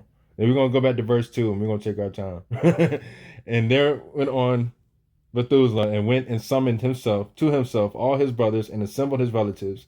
And he spoke to all the children of righteousness and said, hear, you sons of Enoch, all the words of your father, and listen to the voice of my mouth. For I exhort you and say to you, beloved, love uprightness and walk therein. And do not draw near to uprightness with a double heart, and do not associate with those of a double heart, but walk in righteousness, my sons, and it will guide you on good or righteous paths, right? And righteousness will be your companion. For I know that violence must increase on the earth. Repeat it tenfold, right? He knows that violence must increase on the earth, and a great discipline will be executed on the earth. And for one door and for the other, right? Yes, it will be cut off from its roots, and its whole structure will be destroyed, and the unrighteousness will again be consummated on the earth. And all the deeds of unrighteousness and of violence and transgression will prevail in a twofold degree. See there? Even Enoch said them twofolds, right? So, hey. Verse 7, and when sin and unrighteousness and blasphemy and violence increase in all kinds of deeds, and apostasy and transgression and uncleanness increase, a great discipline will come forth from heaven on all of these, right? All these, a great discipline will come from heaven, from Shamayim, for all of these, right? and the holy Adon, the holy Lord, will come out with wrath and discipline. Yahashua HaMashiach, the Word. In the beginning was the Word, and the Word was with, and the Word was, is, always will be, right? But not the same. We got to make sure of that. Even, not even going against anybody that uses Jesus and stuff like that, but we got to know the difference. Even he said, like, the point wasn't to worship him, but the way, the example. Keep that to our mind, which really is an echo of Melchizedek. Really going on the order of Melchizedek or Malachi Zadok, truly, to get this whole concept, to see even before Abraham had to pay respects to. So obviously there was a order before, coming from whatever line, right? Can't really go back but so far. But back over here to verse 9 of chapter 91. And all the idols of the heathen will be abandoned, and the temples burned with fire, and they will remove from them the whole earth, and they will be cast into the judgment of fire, the refining fire of judgment, right? Yeah, Aman. And will perish in wrath and in grievous judgment forever. And the righteous will arise from their sleep, and wisdom will arise and be given to them. And after that, the roots of unrighteousness will be cut off, and the sinners will be destroyed by the sword, and will be cut off from the blasphemers, etc., etc. Right there, when you see those double brackets, just throwing that in there too for some study tips. That means something separate. Oftentimes, it means it was added in as a thought to, like the italicized letters and words do in the Bible, right? That's basically what that double bracket means right there. Reiterating that there's a cause and effect of that, right? Verse 12, and after that there will be another, the 8th week, right? So we got some characters, yes. The 8th week, the het, the wall of protection, that of righteousness, right? And a sword will be given to it, that a righteous judgment may be executed on the oppressors. And sinners will be delivered into the hands of the righteous to teach, right? Verse 13, and as its close, they will acquire houses, the bides, right? Through their righteousness. And a house will be built for the great king in glory forevermore. In the impression, it will be impressed. It will be the blueprint, the fingerprint, the paw print, not the paw print, excuse me. that was like one of them jokes in my head that many people want to go, but it's like the impression. That's what the glory is, right? And all mankind will look to the path of uprightness at that point. And after that, verse 14, in the 9th week, 9th meaning tet, snake, wisdom, to carry wisdom. And after that, in the 9th week, the righteous judgment will be revealed. So that's some carrying out of wisdom, right? To the whole world, to the whole system. And all the works of the godless will vanish from the earth of Arat, and the world will be written down for destruction, right? So as the world is already written down for destruction, there's a point that we have to get to, right? Things already released in the future. Another props to big bro Pastor Kofi, honored to sit at his feet for this was well. He put in foundating terms the deja vu, basically. When we get that deja vu moment, all it is that, again, the soul is here on earth. Above that is the everlasting spirit. We're connected to that everlasting spirit in either way, wickedness or righteousness, right? But there has to be something already released in the future. So when we pray for it and they have that terminology already released, that's because it literally is to be. So when we get to that point in life of that same said prayer or that projection or that hope in faith, it's because like, oh yeah, well, I prayed this and there's might be some type of glitch and I'm able to see something like this, but this is what I prayed for. That's that deja vu moment, already predestined. See, we're about to be moving. Already predestined, right? First, reading from the 9th week, right? The righteous judgment will be revealed to the whole world, and all the works of the godless will vanish from all the earth, and the world will be written down for destruction. Verse 15, and after this, the 10th week, the Yod, right? That's the hand or the direction of the Father in righteousness. In the 10th week, in the 7th part, 7th meaning Zion, the harvesting tool. So out of the hand of the Most High, the direction of the Most High, in that hand, the harvesting tool. With that, there will be great continuous judgment. You see how that comes together? It's very important to see character and learning these characters because it can help you really see what's really happening, where it's aiming at, right? Not just what it's doing, but what it's aiming at.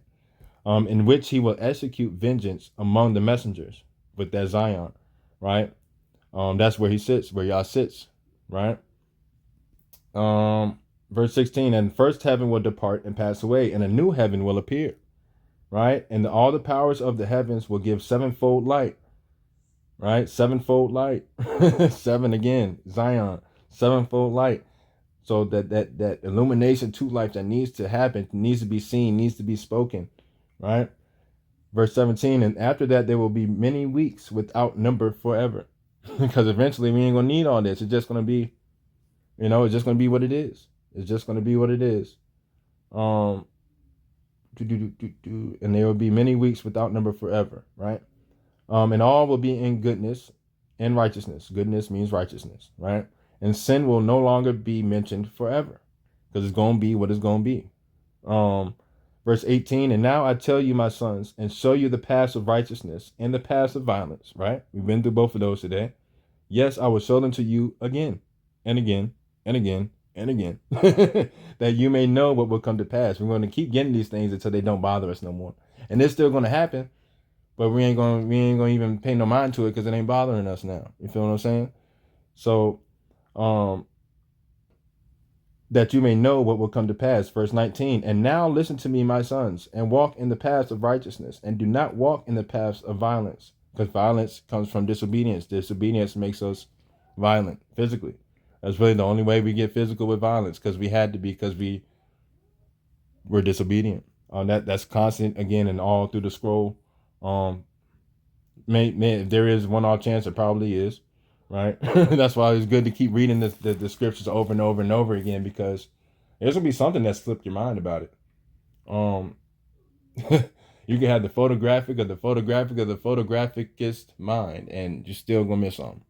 Right? So keep reading these things, to show yourself approved. I heard a great way to do that. Yearly, you should be able to read the Bible through once a year, at least. At least once a year, get through that.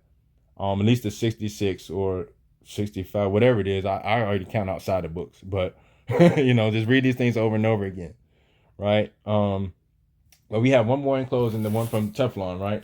But that was with Methuselah and Enoch. But Teflon sent this, right? In your walk, you are shown more and more wisdom. Exactly. Because if we're walking in wisdom to wisdom, right? The whole point is to first seek wisdom. That started out on Proverbs, right? Or Psalms. See, even that, just knowing what it says, right? Oh no, yep, that's what it was. But yeah, praise y'all. We're gonna find. So I want y'all to be able to turn there with me too as well, if y'all are able to. Oh no, okay. Actually, it's Ecclesiastes chapter 1, verse 16 through 18. Before we close out. So Big Bruder, let me go ahead and, that's right, bring you up. And sis, I try to bring you up here too, sis Shantae, Mr. Shantae, if you're on here, but I can't figure out how to do that. I don't know if it's something on their end. But yeah, I'm gonna bring sis up here too in case you want to pray us out. But go ahead and turn to Ecclesiastes. I'm over here buying time. Ecclesiastes chapter 1.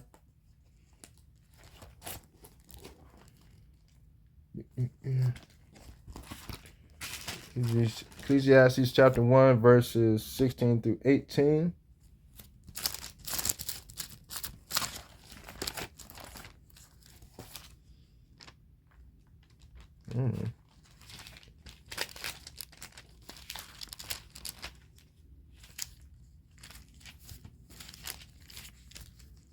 Isn't walking around Walmart with, oh yeah, tell Mom Deuce I said what's up. Or she could hear me. Shalom, Mom Deuce. I'm gonna say it properly. So my respect where respect due. Definitely. Oh. There we go. I was like Proverbs, but Proverbs was sticking together. All right, we good. Ecclesiastes chapter 1, verse 16 through 18. All right, 16 through 18. And it says, in closing, I communed with my own heart, saying, lo, I am come to a great estate. All praises. A great estate, and have gotten more wisdom than all that have been before me in Jerusalem. Right? Yea, my heart had great experience of wisdom, and knowledge, right? And I gave my heart to know wisdom and to know madness and to know and folly, to be able to call these things out, but being known of the seen and unforeseen things, right? So again, verse 17, that's really what stuck out when Ox sent me this. And I was like, bro, you don't even know. I was looking for something to close out with, and Ravak just be more moving, right? Verse 17 again, and I gave my heart to know wisdom, to be intimate with wisdom. That's wisdom of what? To know madness and folly. I perceive that this also is vexation of spirit, right? The state of being annoyed or frustrated, right? Or annoying or frustrating the outcome, frustrating the spirit, right? Brings you sorrow. Verse 18, for in much wisdom, much grief. And he that increases knowledge. Wait, hold on. And he that increases knowledge, yeah, that's right, increases sorrow, right? Sometimes that the way they taught me throwing my mind off. But yeah, the way when you find out more about wisdom, right, you're gonna find out more about sorrow. But know this, you did here, right? But know this, please, fam, hold this with you. Sorrow isn't vain, right? There's purpose in it. But when you feel sorrowful of it and it gets there, not saying you're a terrible person, but it's not vain. There's purpose in there. It's purpose. So again, taking his name in vain, it's not seeing purpose in anything that's going on. Because nothing would be going on if it wasn't for him, right? And as you get closer in this walk, naturally inclined, you're going to use more characters, more Hebrew and stuff like that, because you're going to want to. But again, not everybody. So I'm going to be like, still, no. And that's still between them and Yah. Like, I'm still going to leave it there. But just know, nothing is in vain. Oftentimes, as I'm closing, especially when you have Mishpaka who willingly don't accept wisdom. Yeah. Like, willingly, they won't. But eventually, possibly, they will. Sometimes in the beginning, honestly, sis, for real, let me sit back down. Honestly, like, when it comes to this walk, I realize, even with my family, they ain't gonna hear this too. But praise God, that's my point. But eventually, it hits. Gratefully, praise y'all in this way, gratefully for my situation. But oftentimes, sometimes it's not gonna go like that, right? But even at the end of things, there's still another chance, right? But prayerfully, you don't have to see all this craziness and madness in order to know. But sometimes, like we just learned today, literally in the walk, you have to see this stuff. And seeing this stuff is going to make you look towards the right person or come across the right person. A lot of times in traveling back and forth to work or to toil,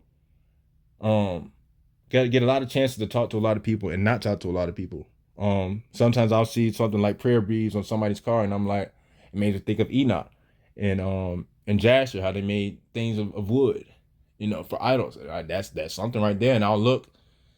I'm like, man, but how am I supposed to just opposite and start off?